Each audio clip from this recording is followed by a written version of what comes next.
Oppo A3 Pro 5G ফোনটি ভারতে 8GB RAM এবং 128GB ও 256GB স্টোরেজ সহ পেশ করা হয়েছে। এই ফোনের 128GB মডেলের দাম রাখা হয়েছে 17,999 টাকা এবং 256GB মডেলের দাম রাখা হয়েছে 19,999 টাকা।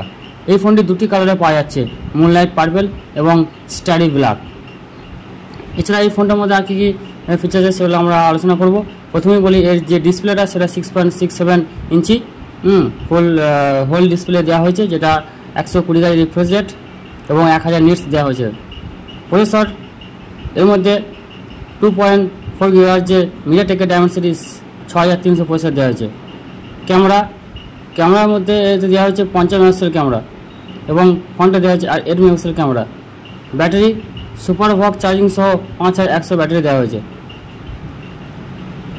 এবং এই ফোনটি বাজারে খুবই ভালো একটি ফোন, যেটা 20,000-এর মধ্যে বাজেটে। এই ফোনের যে লুকস, সেই লুকসটাও খুবই ভালো